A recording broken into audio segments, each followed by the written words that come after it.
Somebody wake up Sharif because it's time for your Week 1 fantasy recap.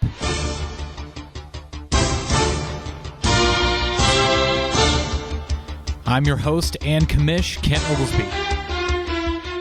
We go first to our barn burner of the week between Cody and Garrett. A hamstring injury to Miles Sanders nearly hamstrung Run CMC's chances, leaving an opening for the racially ambiguous bodysuit men. The newly paid Alvin Kamara was almost the difference in this one. AK had a monster day, proving that superstar running backs are always worth every Rashard penny, especially when it's not your money. But in the end, it wasn't enough to hold off A.J. Brown and Noah Fant. Cody survives a Week 1 challenge.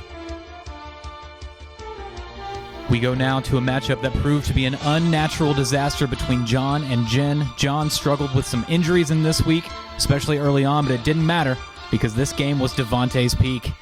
Adam's performance was an explosive one, and the eruption of points sent Jen's squad running like a scared villager.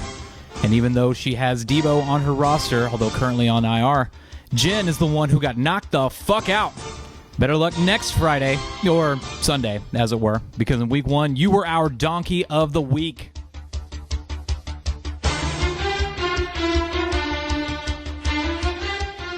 Moving on to my matchup with Deshaun this week. Ridley me this. How does a team scoring 33 points from the flex get thrashed so thoroughly? Well, Deshaun's team put up about a Baker Mayfield's dozen TDs and shit all over Kent, just like OBJ likes it. Even with an underwhelming performance from King Henry and what could have been a maddening last-second rule-out for Courtland Sutton, Deshaun basically had this thing sewn up in the first quarter of the 1 o'clock Sunday games with a non-stop touchdown party thrown by Josh Jacobs, Mark Andrews, and Russell Wilson. It was a crock of shit.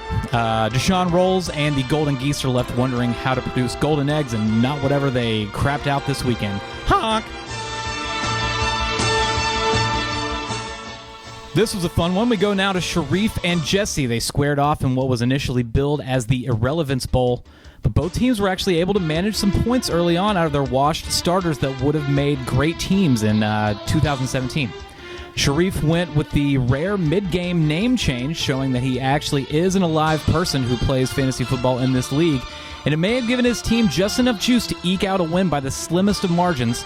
Both of these guys are going to need to do some roster building if they plan on beating anyone other than each other, or Jen, this year. And finally, we go to our biggest blowout of the week.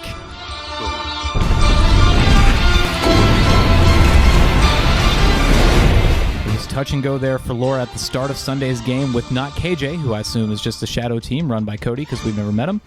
Especially with Clyde setting the pace on Thursday night, but some late production from Aaron Jones and Stephon Diggs all but put it out of reach, leaving fantasy balls Carson wincing in pain.